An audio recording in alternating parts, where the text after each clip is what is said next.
Halo sobat semuanya, berjumpa lagi dengan channel Ilmuwan Top. Bayangkan, kota-kota mati yang menyimpan radiasi mematikan, pulau terkutuk tempat ribuan nyawa hilang sia-sia, atau benteng tua yang dihantui jeritan korban kekejaman masa lalu.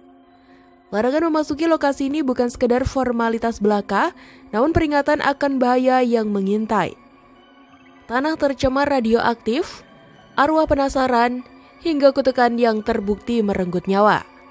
Di sini, alam dan sejarah bersekutu menciptakan labirin maut yang tak pernah bisa memaafkan. Dari reruntuhan Pripyat yang terkubur radiasi Chernobyl, hingga Pulau Poveglia yang menjadi kuburan massal korban wabah pes. Lokasi-lokasi ini menyimpan sejarah yang membuat bulu kuduk merinding. Ada Kolmanskop, kota Berlian di gurun Namibia yang dijaga senapan mesin, serta Kastil Miranda di Belgia, tempat roh anak-anak korban penyiksaan bergentayangan.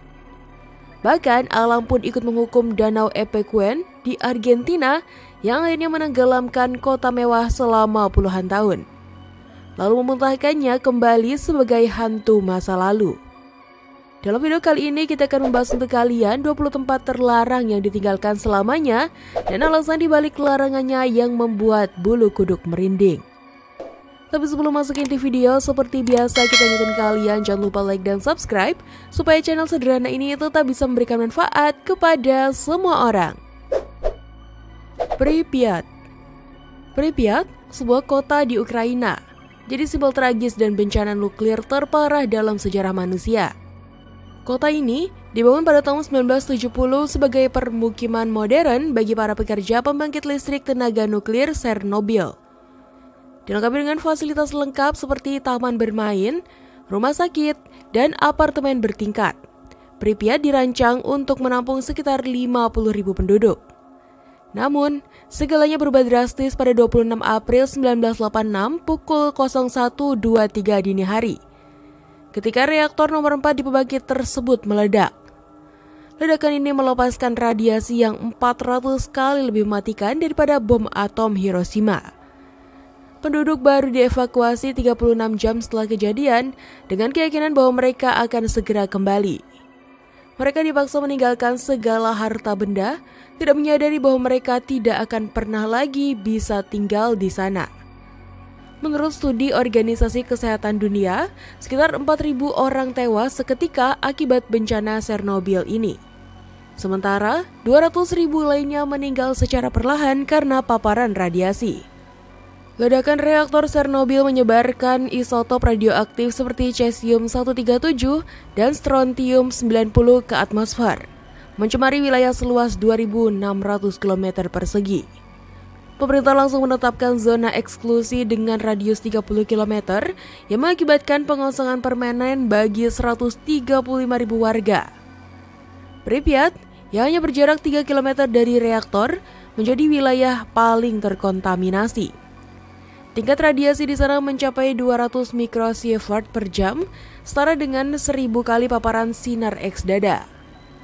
Hutan pinus di sekitarnya yang dikenal sebagai hutan merah berdarah berubah warna menjadi merah dan mati dalam hitungan hari akibat paparan radiasi yang intens. Akhirnya pemerintah Ukraina menetapkan larangan masuk ke zona eksklusi Chernobyl hingga 100 tahun ke depan. Hal ini disebabkan oleh bahan radioaktif seperti plutonium-239 yang membutuhkan waktu hingga 24.000 tahun untuk meluruh sepenuhnya.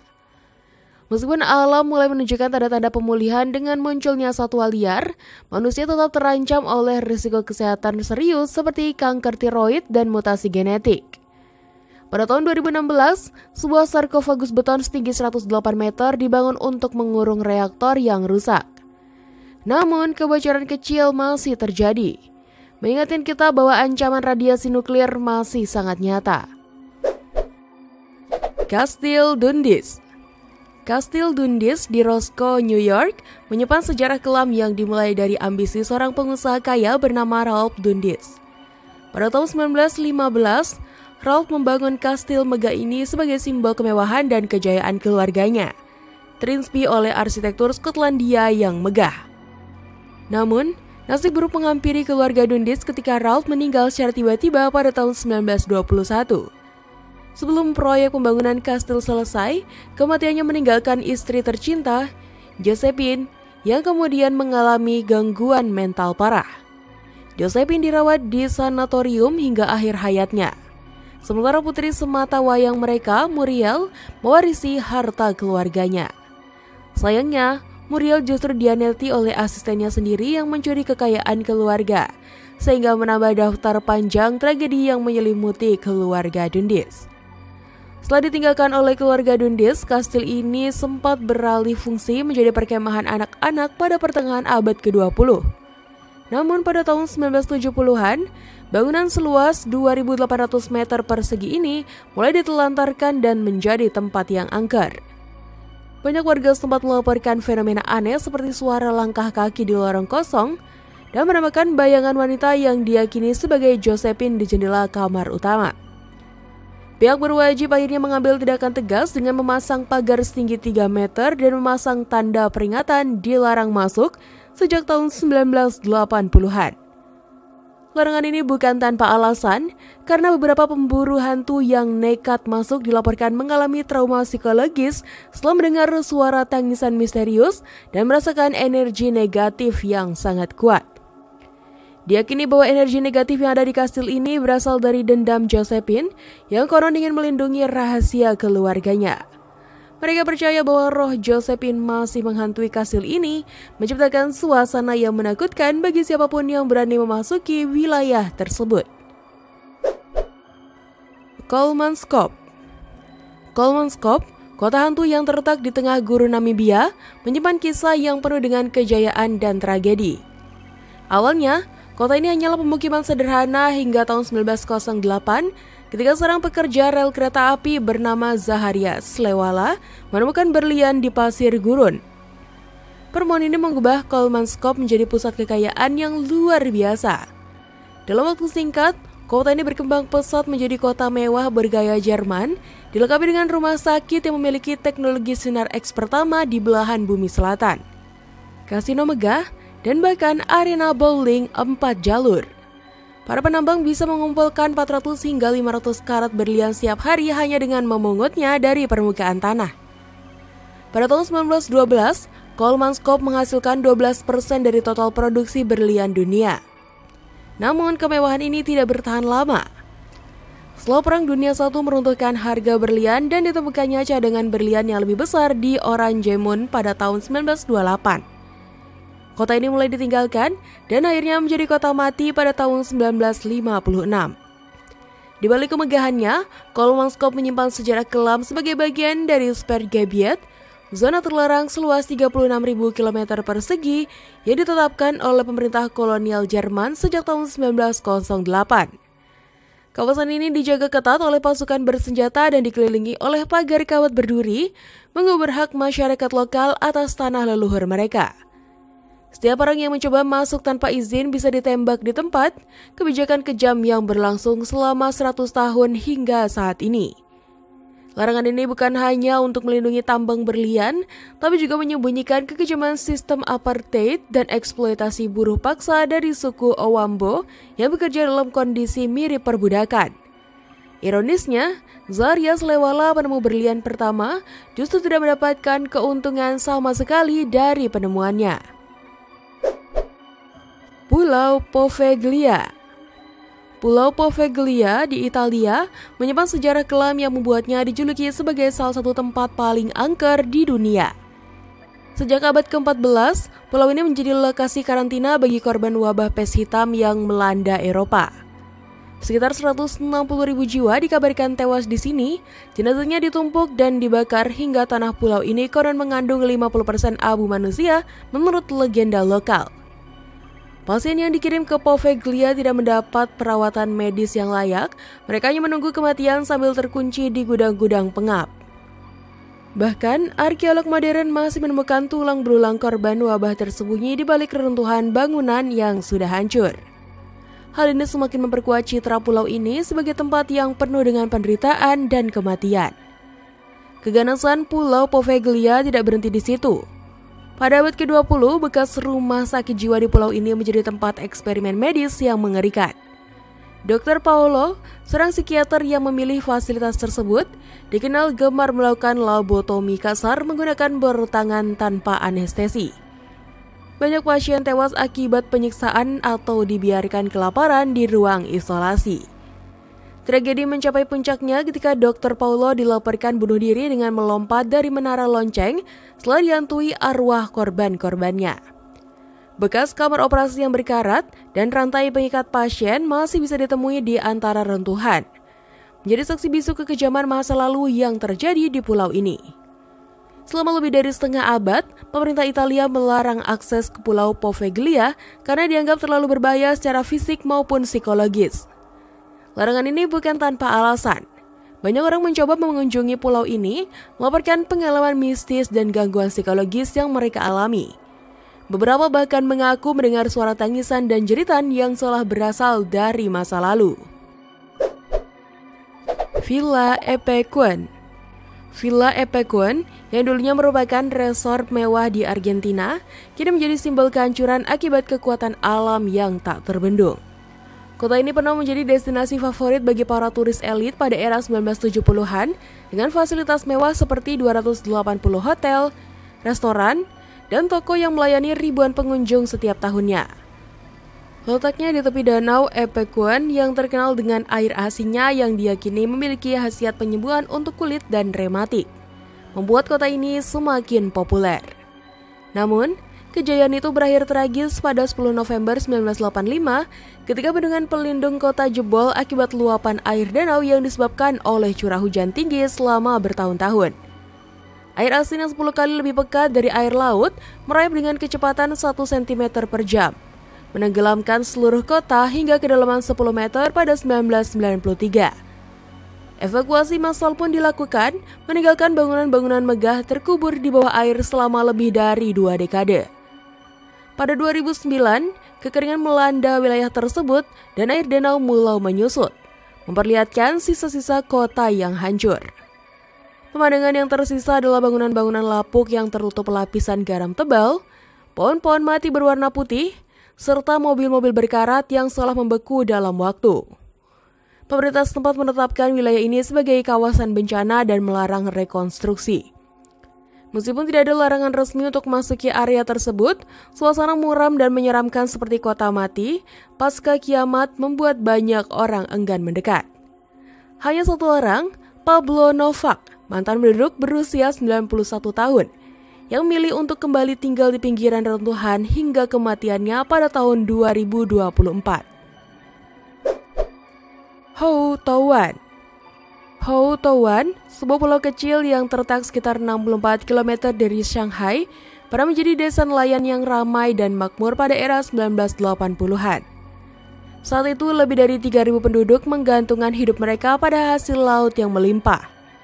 Namun, lokasinya yang terisolasi dan akses transportasi yang terbatas membuat pasokan kebutuhan pokok menjadi sulit. Fasilitas pendidikan dan layanan dasar lainnya juga tidak memadai, sehingga memicu eksodus besar-besaran penduduk sejak tahun 1990-an. Pada tahun 2002, desa ini akhirnya ditinggalkan sepenuhnya, meninggalkan bangunan-bangunan kosong yang perlahan-lahan ditelan oleh alam. Selama 2 dekade terbengkalai, alam mulai mengambil alih Hou Touwan dengan cara yang dramatis. Tumbuhan merambat seperti Hydra helix dan Parnethochus tricuspidata tumbuh subur, meliputi sekitar 95% bangunan di desa tersebut. Dinding-dinding rumah yang dulunya dicat cerah kini tertutup oleh dedaunan hijau yang lebat, menciptakan pemandangan seperti negeri dongeng yang terintegrasi sempurna dengan lereng bukit. Fenomena unik ini pertama kali menarik perhatian fotografer pada tahun 2015 dan sejak itu, Hou Touwan menjadi viral sebagai destinasi wisata alternatif yang menawarkan keindahan alam yang tak biasa. Meski sempat ditutup sementara karena kekhawatiran akan keamanan struktur bangunan yang rapuh, pemerintah setempat akhirnya membuka akses terbatas pada tahun 2017 dengan membangun jalur trekking dan platform observasi untuk memastikan keselamatan pengunjung. Meski kini terbuka untuk wisatawan, Hou Touwan tetap menyimpan aura misterius yang membuatnya dijuluki desa terlarang. Larangan memasuki bangunan tidak hanya disebabkan oleh resiko keruntuhan, tapi juga oleh mitos lokal yang menyebutkan bahwa arwah nelayan masa lalu masih menghuni rumah-rumah kosong tersebut. Banyak pengunjung yang merasakan getaran aneh saat menjelajahi desa ini, seolah-olah mereka sedang diawasi oleh sesuatu yang tak terlihat. Fortlandia. Fortlandia, kota hantu yang tersembunyi di pedalaman hutan Amazon Brasil, adalah bukti nyata dari ambisi besar Henry Ford yang berakhir dengan kegagalan tragis. Pada tahun 1928, pendiri Ford Motor Company ini membangun kota seluas 14.268 km persegi di tepi sungai Tapajos, dengan harapan menciptakan sumber karet mandiri untuk memenuhi kebutuhan dan mobilnya.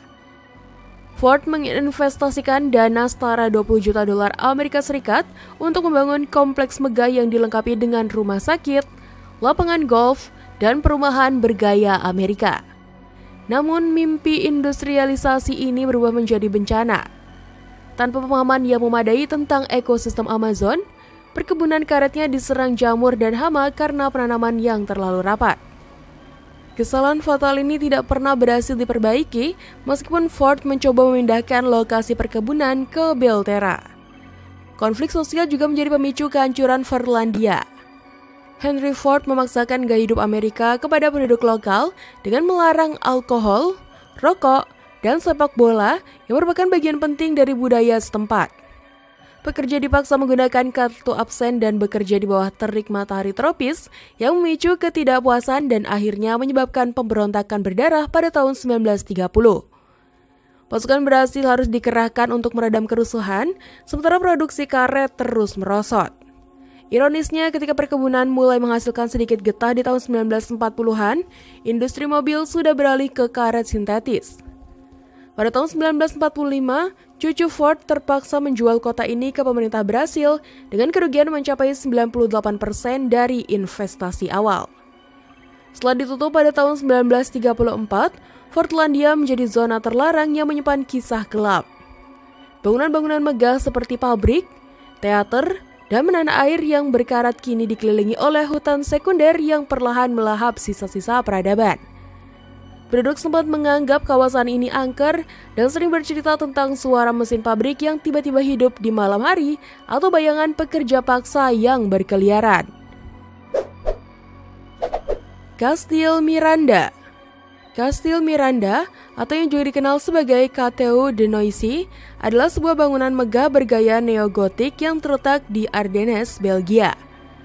Dibangun pada tahun 1866 oleh arsitek Inggris Edward Milner untuk keluarga bangsawan Beaufort, kastil ini awalnya berfungsi sebagai tempat peristirahatan mewah. Namun sejarah kelam kastil ini dimulai saat Perang Dunia II ketika tentara Jerman mengambil alih dan mengubahnya menjadi barak militer. Setelah perang usai, kastil ini beralih fungsi menjadi panti asuhan pada tahun 1950-an.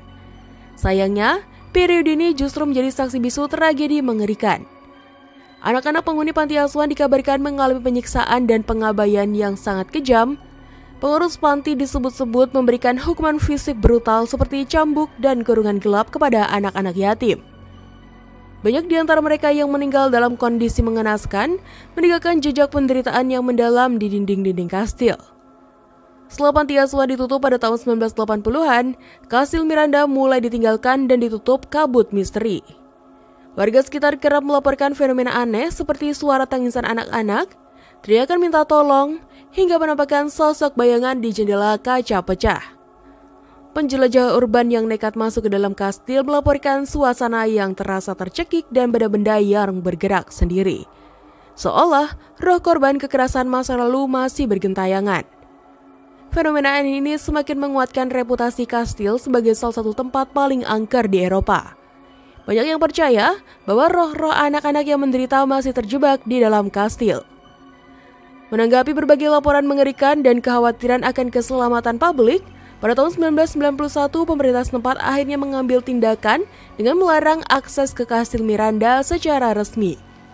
Selama lebih dari 3 dekade, pagar besi dan papan peringatan dilarang masuk mengelilingi kastil, menjadikannya salah satu lokasi terlarang paling angker di Eropa. Isla de las Muñecas. Isla de las Muñecas atau Pulau Boneka di Meksiko terkenal sebagai salah satu lokasi paling angker di dunia. Pulau ini berlokasi sekitar 28 km di selatan kota Meksiko, tepatnya di Kanal Xochimilco. Awalnya pulau buatan peninggalan suku Aztec ini hanya dihuni oleh Don Julian Santana Barrera, seorang pria yang mengasingkan diri pada 1950-an. Ia menemukan jasad seorang gadis kecil yang tenggelam di kanal dekat pulau tersebut. Untuk menenangkan roh gadis itu, ia menggantung boneka-boneka yang ditemukannya di sekitar pulau. Selama 50 tahun, ribuan boneka rusak dengan mata kosong dan tubuh robek terpajang di pepohonan, pagar, dan bangunan usang. Ironisnya, Don Julian ditemukan meninggal pada 2001 di lokasi yang sama tempat gadis itu tewas, memperkuat mitos bahwa pulau ini telah dikutuk. Keberadaan boneka-boneka ini justru memicu fenomena supernatural yang mengerikan. Pengunjung melaporkan suara tawa, bisikan, hingga gerakan mata boneka yang seolah hidup. Beberapa boneka bahkan diklaim mengubah posisi sendiri atau menatap pengunjung secara intens. Penduduk sempat meyakini roh gadis kecil dan arwah Don Julian masih menghuni pulau, sementara boneka-boneka itu berfungsi sebagai penjaga spiritual. Kondisi boneka yang semakin usang, beberapa tanpa kepala atau anggota tubuh, menciptakan atmosfer yang mencekam.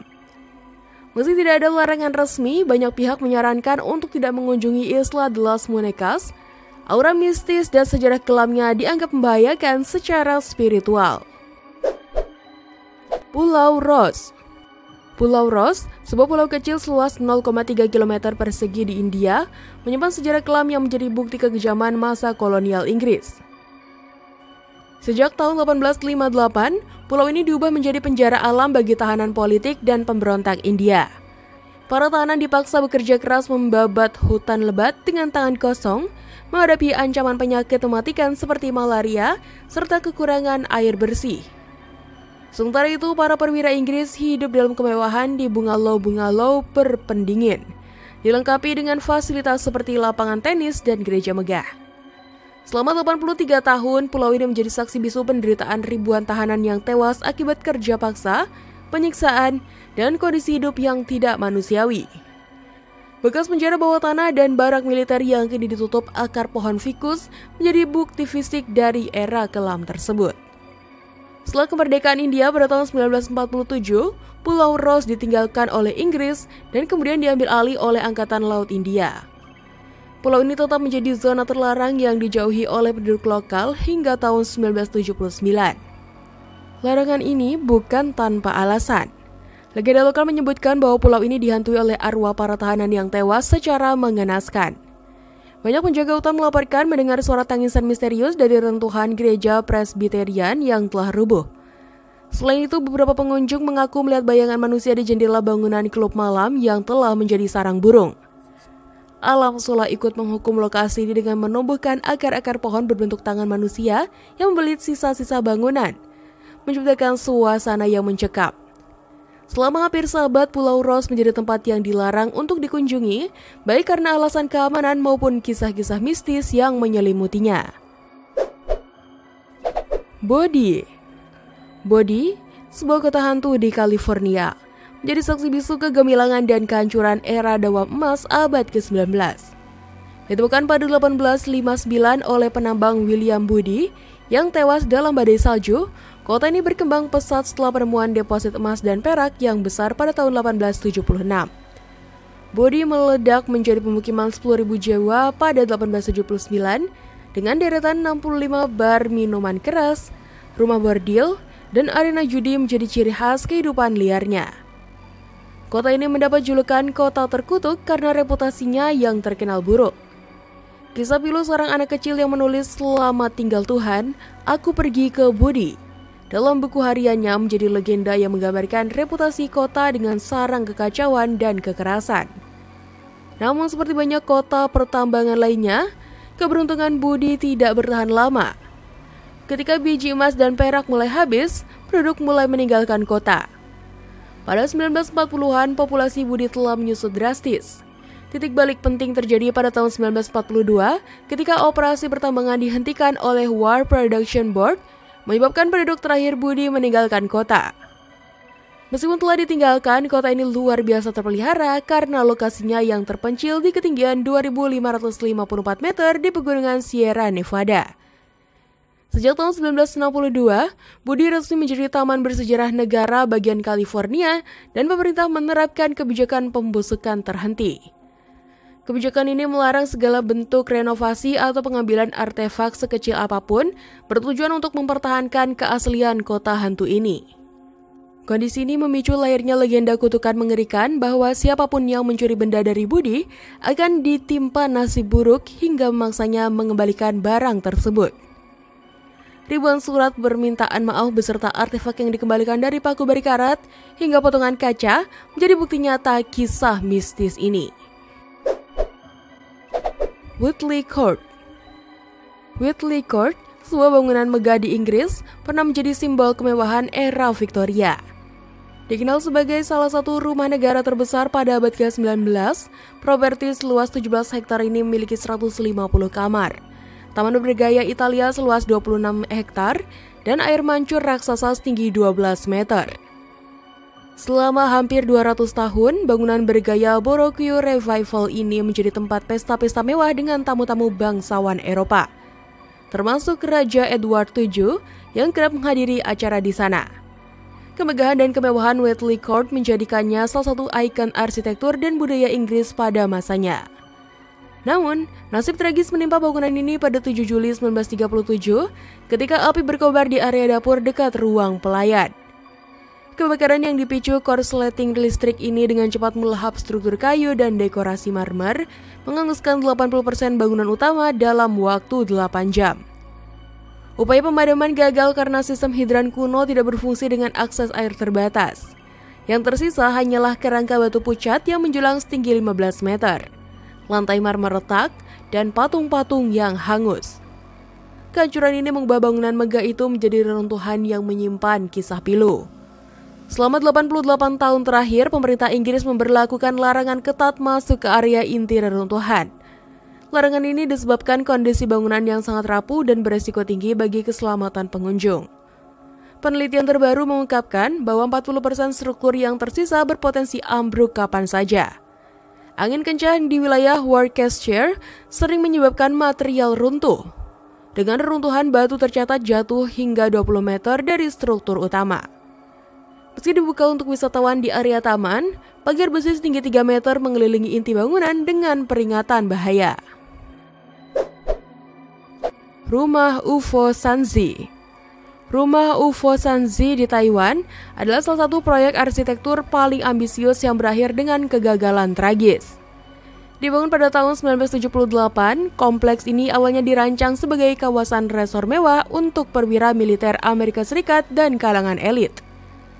Desainnya yang futuristik menampilkan puluhan bangunan berbentuk piring terbang dengan warna-warna cerah yang terinspirasi dari rumah Futuro yang populer pada era itu.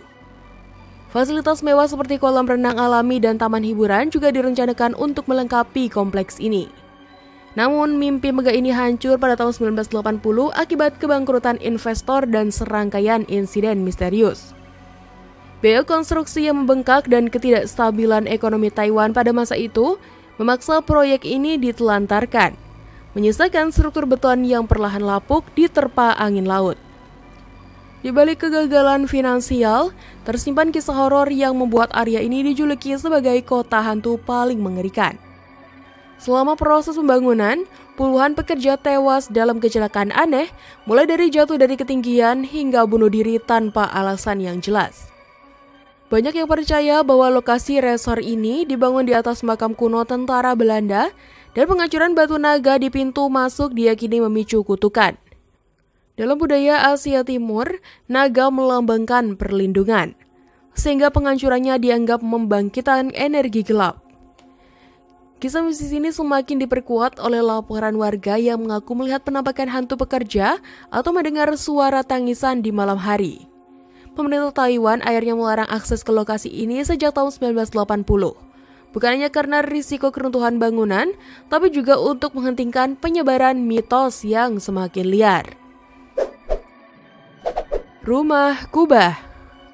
Rumah Kubah atau Dome House yang terletak di lepas pantai Pulau Cape Romano, Florida, pernah menjadi simbol inovasi arsitektur dan visi lingkungan yang sangat ambisius. Dibangun pada tahun 1982 oleh Bob Lee, seorang mantan pengusaha minyak, rumah ini dirancang sebagai tempat liburan ramah lingkungan dengan 6 kubah beton yang ditopang oleh tiang setinggi beberapa meter di atas permukaan air.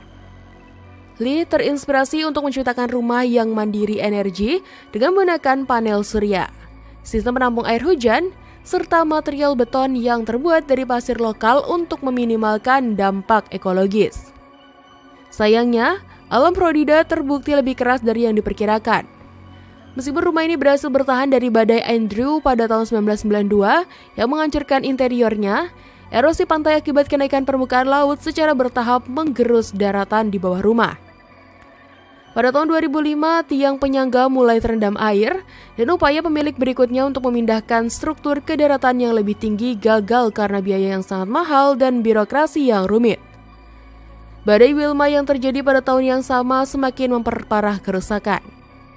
Puncaknya terjadi pada 28 September 2022 ketika badai Lan dengan kecepatan angin mencapai 250 km per jam dan gelombang setinggi 4,5 meter menghancurkan sisa kubah yang sudah rapuh, menjadikannya reruntuhan di dasar laut sedalam 2 meter. Kini bekas lokasi Dome House masuk dalam kawasan konservasi laut yang dilarang dikunjungi publik selama dekade ke depan. Hal ini disebabkan oleh pecahan beton tajam yang tersebar di arus deras di area tersebut telah menjadi kuburan magnetis yang telah menelan puluhan nyawa penjelajah tak resmi. Kastil Bannerman. Kastil Bannerman yang berdiri megah di Pulau Polepel di Sungai Hudson sekitar 80 km utara New York City menyimpan sejarah unik dan misterius. Dibangun pada tahun 1901 oleh Frank Bannerman VI, seorang pengusaha keturunan Skotlandia yang terkenal sebagai penjual peralatan militer bekas, kastil ini awalnya dirancang sebagai gudang penyimpanan amunisi. Frank Bannerman membeli sisa-sisa persenjataan dari Perang Spanyol Amerika dan membutuhkan tempat untuk menyimpan sekitar 200 ton amunisi tersebut. Kastil ini dirancang menyerupai benteng Skotlandia dengan menara bergaya Bavarian dan dinding yang bertuliskan Bannerman's Iceland Arsenal. Namun kemegahan arsitekturnya hanyalah ilusi karena struktur bangunan sebenarnya terbuat dari baja yang dibungkus lapisan semen tipis. Sebuah trik untuk memenuhi peraturan keamanan kota New York.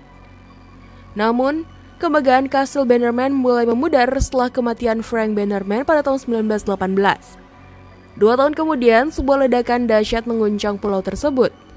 Sekitar 200 ton bubuk mesium meledak, menghancurkan separuh bangunan dan melontarkan puing-puing sejauh 300 meter hingga mencapai rel kereta api terdekat.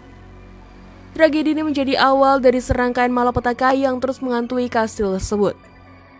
Keluarga Bannerman akhirnya meninggalkan pulau ini pada tahun 1950-an, tetapi nasib buruk terus mengejar. Menara kastil sering tersambar petir dan penjaga terakhir yang ditugaskan di sana diketahui menjual senjata-senjata bersejarah untuk membeli minuman alkohol. Pada tahun 1967, kebakaran besar yang disebabkan oleh aksi vandalisme menghanguskan sisa-sisa bangunan yang masih berdiri, meninggalkan kastil ini dalam keadaan runtuh dan terabaikan. Pemerintah New York akhirnya mengambil alih pulau ini dan melarang akses publik selama hampir 40 tahun karena resiko keruntuhan dan adanya amunisi tak meledak yang masih terkubur di dalam tanah. Benteng Laut Maunsell. Benteng Laut Maunsell, serangkaian menara baja megah yang berdiri kokoh di lepas pantai Inggris, merupakan saksi bisu dari Perang Dunia II. Dibangun untuk menghadang serangan udara dan laut Jerman, benteng ini terletak di muara Sungai Thames dan Mersey. Dirancang oleh Insinyur Guy Maunsell, benteng ini memiliki 2 jenis struktur utama. Benteng angkatan laut yang berbasis beton dan benteng angkatan darat yang menggunakan platform baja. Dilengkapi dengan meriam anti pesawat kaliber 3,7 inci serta radar pemantau, benteng ini menjadi garis pertahanan pertama Inggris. Selama perang, benteng ini berhasil menjatuhkan 22 pesawat musuh dan 30 rudal V1 Jerman, menunjukkan betapa vital perannya dalam melindungi wilayah Inggris. Namun, di balik kegagahannya, benteng Laut Maunsell menyimpan cerita kelam yang membuatnya ditinggalkan dan dilarang dikunjungi hingga kini. Setelah Perang Dunia II berakhir, benteng ini dinonaktifkan pada 1950-an. Sebagian strukturnya dihancurkan, sementara sisanya dibiarkan karatan di tengah laut. Upaya reklamasi seperti proyek radio ilegal pada 1960-an justru mempercepat kerusakan benteng. Kondisinya semakin parah akibat korosi, tumbukan ombak, dan badai yang tak henti menghantam. Pada 2021, inspeksi di Red Sandsford mengungkap bahwa 6 dari 7 menara mengalami keretakan parah, dengan beberapa bagian struktur yang ambruk ke laut.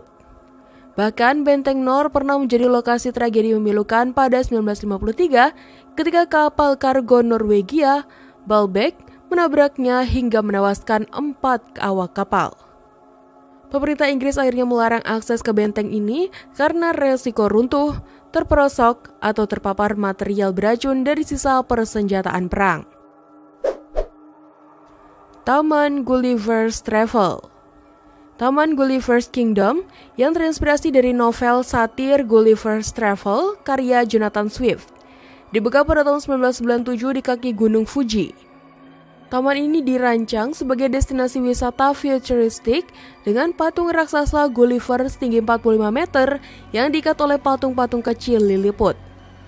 Patung ini menjadi simbol ambisi pemerintah Jepang pada era 1990-an untuk memacu ekonomi melalui proyek infrastruktur megah.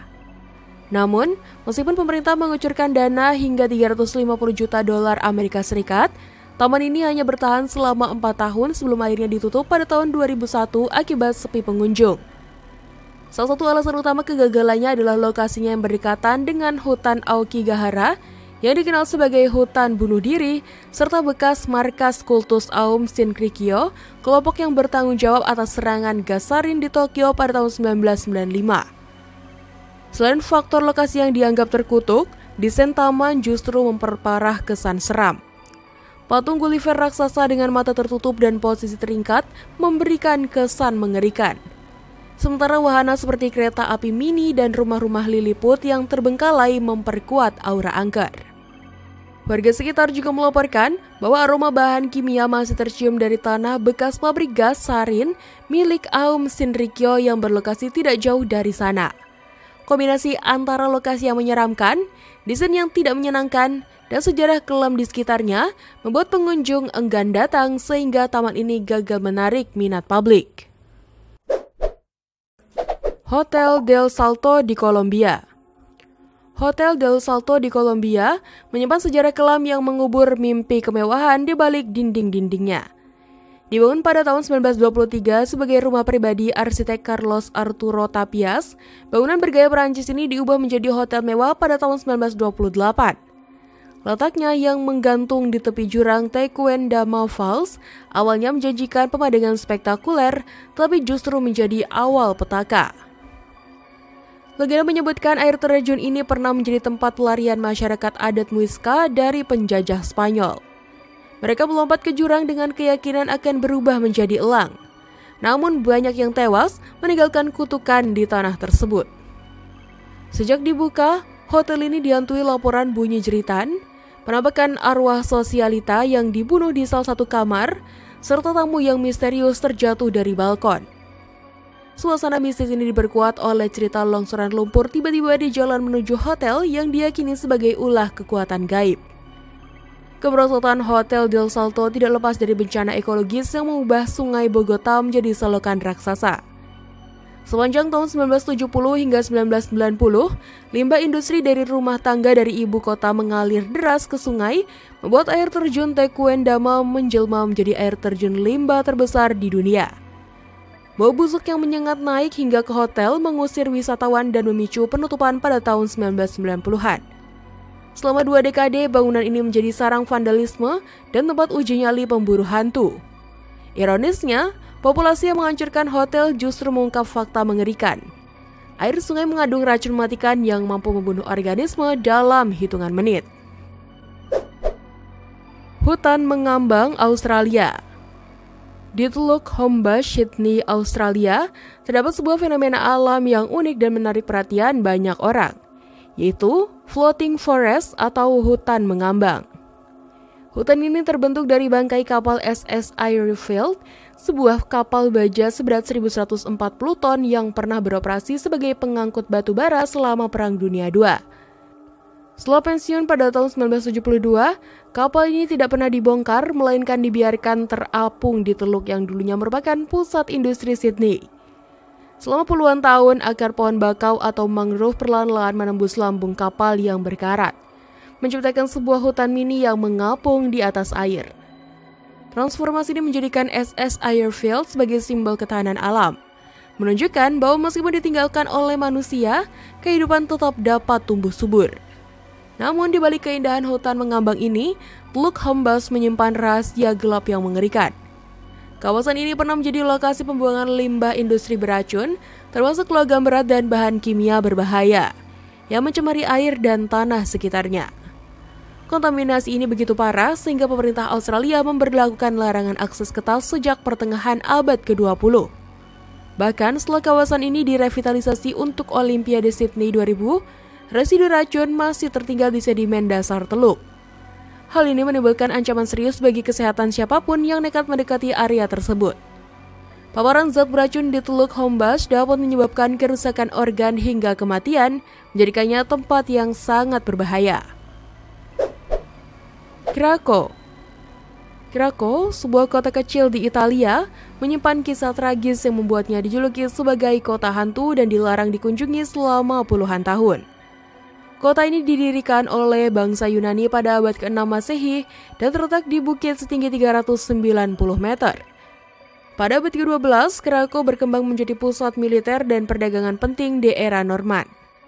Namun, sejarah panjang kota ini diwarnai oleh berbagai bencana. Mulai dari wabah pes pada tahun 1656 yang menewaskan ratusan jiwa, hingga serangkaian bencana alam di abad ke-20 yang akhirnya memaksa penduduknya meninggalkan kota tersebut. Pada pertengahan abad ke-20, Krakow mulai mengalami keruntuhan akibat pembangunan infrastruktur yang tidak memperlihatkan kondisi alam. Antara tahun 1959 hingga 1972, terjadi serangkaian longsor dahsyat yang dipicu oleh erosi tanah dan sistem drainase yang buruk. Bencana ini diperparah oleh gempa bumi berkekuatan 6,9 skala Richter pada tahun 1980 yang menghancurkan sisa-sisa bangunan yang masih berdiri. Akibatnya, sekitar 1.800 penduduk terakhir Krakow terpaksa mengungsi ke lembah Krakow Peschiera. Pemerintah Italia akhirnya menetapkan kawasan ini sebagai zona berbahaya pada tahun 1980, melarang siapapun untuk memasuki wilayah tersebut.